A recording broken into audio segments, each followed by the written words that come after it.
I welcome inquiries because Right. we're doing it by the book. We're doing it as required for this vehicle. So when's the rollout of the prototype? When do we actually get to see it? Oh boy, well we're working really hard to get it done as quickly as possible. If you're a car builder, you know that there are gremlins that live in the rafters, and you could have a car running brilliantly on Thursday night, go home, come in, and it not work at all. So Right. I understand that, and I say that to give credence to the gremlins that are listening, because if I they'll burn me. So listen, But we're shooting for May, June. Okay. If everything continues to go as planned, expecting setbacks, that's fine. But as planned, I'm really hoping for a late May, early June, unveiling in New York City. Okay. From there, that's up to how it all unfolds, and how my clients are working on the other side. But I'm killing myself to get this car done, safe, beautiful, and most importantly in the EV aspects, as rock solid and as bulletproof as possible. So Right. once we deliver it, it's ready to go. Now, I didn't ask you about battery technology. What are you using for batteries? Back in the day, they had essentially two choices: lead acid, wet lead acid, or if they were really advanced and risky, they would go with Edison's nickel iron battery. Yeah. What are you guys using? Well, this is an example where we really are embracing technology. It's all lithium-ion batteries. We're about right now estimating 46 kilowatt hours of energy. Okay. We got our batteries from Sinopoli, who have been unbelievable to work with, and we'll see. We have a 100-mile or 16 hours on shift requirement, whatever comes first. And our heating system is not electric; it's propane, like an RV system right now. Okay. So we did that purposely because I really want to have a pure read on weight, aerodynamics, speed, driving, and where it comes out with the amount of energy we've got stored on board. If it ends up that we've got a lot of energy left over, then we can discuss either removing batteries or adding electric to the system. But the LED lighting system should require almost no draw. The heating system should require almost no draw right now. Right. All the other accoutrements on the vehicle require very little draw. So it's pure energy for the motor. And then we're going to start hitting it hard and seeing where our mileage comes in at. And then we can make adjustments again as necessary. All right. It's going to be open car, or are you going to have the convertible soft top? It will have a removable, what I'm calling a parasol convertible top, Okay. which is a nice big overhang Right. with pull-down vinyl sides for when the weather gets really nasty. Right. So there is three options: no top at all, truly an open touring type of vehicle; top up, sides furled; and then nasty weather, top up, sides unfurled. Right. The heat can run at any point, so you could almost, a lot of times people in convertibles where the top is down, but they got the heat blasting. Right. So you can actually do that as well. You can have the top off on a medium day with the heat coming in, so that you get full air, but still warmed up a bit. Right. Okay. So where are they? I did some research on this, and I could not find where the horses are stalled. So I don't know what the distance is between the park and where the horses are stabled and the carriages. What have they sort of shared with you? What are they just simply going to repurpose the current stalls, or are they going to have off-site parking garage somewhere? Or do you know what their thoughts are with respect to where they're going to put the cars, how they're going to charge them, that type of thing? No, I really don't. And I know that the cars are going to go into parking garages and, with the typical J70, 72 receptors going in, which is obviously we're building into that spec of level 2. But thankfully, I've got enough on my plate that's on their plate. But what I do know, I know there's discussions and there's always finger pointing on both sides. But on a personal level, without being involved in that aspect of it, I've been working with these people for 5 years now, closely. They're good people. They're smart. They're accomplished. They really do care. They really are trying to do something right for the city. And I haven't seen anything that they've done that is quick, that is on the seat of their pants. So when they are telling people that they have a plan for the horses or for the parking or what's going to be happening to these, I believe their intentions. I really do. Yeah. They're smart people. So production plans, you're obviously going to turn out the prototype, after which then I assume you are sort of hoping that not only does the prototype, get wildly accepted, but that you begin to obviously generate some of the guys with horses say, you know what, it's pretty darn expensive operating this, and guess what, the mayor is at some point going to try to have the horses taken out anyway. So what are your sort of plans, contingency plans to turn out more of these vehicles? First of all, you nailed it. I mean, what I want personally is I don't want this to be a forced thing.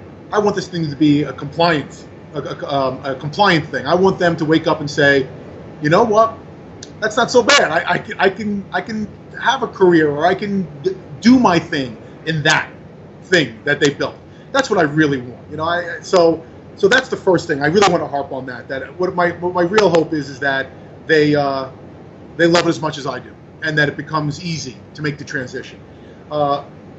There is going to be a couple of things that need to happen before we go full on green light, which they're working on right now. But the theory being is a prototype gets released, everybody gets on board, and we then open up a facility in New York where we will start to build these vehicles in succession, delivering approximately 3 to 5 vehicles a month until the full commitment of at least the initial order is complete, which is right now set at about 68 vehicles, which will replace the carriages, one by one. So it'll be a nice, sine wave, a bell curve of coming in, coming out. Right. The idea also is obviously to create jobs. And again, I'm a New Yorker, so I'm excited about having another facility up there, working with suppliers and with local talent to build these things in New York, service them up there, and transition gently and smoothly over the course of a couple of years. Okay, so beyond New York, do you see any other potential markets for these national parks? Tours through old Charleston, South Carolina? I really hope so. I mean, there's two parts to this. Number one is because if I get a phone call, it means that people liked what we built, which is really my ultimate goal. Whenever I'm somewhat of an emotional artist. You produce a product and you want people to like it. I'm prepared for people to. I'm preparing myself. My wife is preparing myself. Remember, But you obviously hope that 51, if not more, is on the love it. But you also have to understand that I'm the absolute quintessential small business owner. So when the phone rings, my business is thriving. I hire more people. I give raises. I buy equipment. I get to come into work and have fun. So this is. I mean, not to be that corny about it, but I mean, I've lived through hell.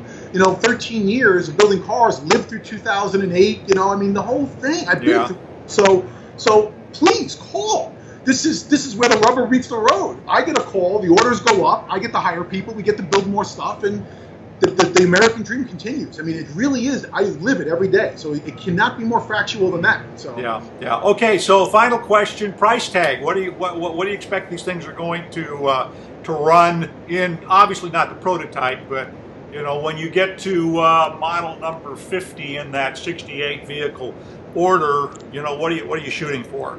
I unfortunately, I'm not going to give you a great answer right now because we're still very much working that out. Okay.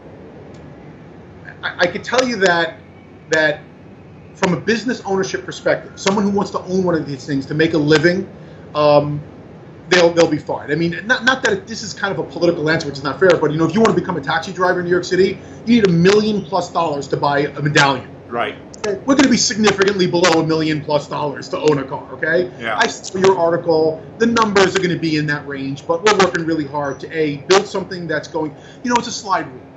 You can continue to make it more hand-built or more ornate, or to add more stuff, which presents a nicer facade. Right, but it costs more.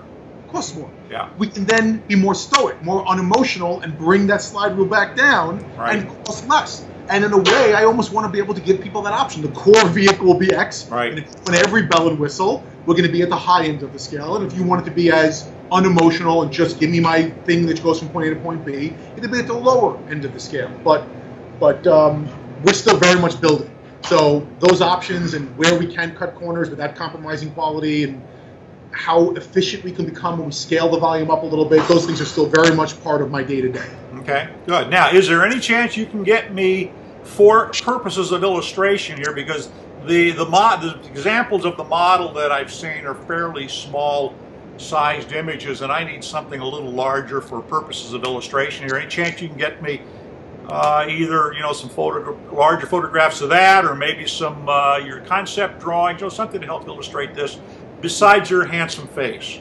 Oh gosh, thank you so much. That can do good for me because I appreciate that. Of course I can. I almost have to ask what you're really looking for, because I obviously keep. I'll give you an example. I keep stop action photographs, videotaping from beginning to end, which we can't now. Obviously, it's thousands.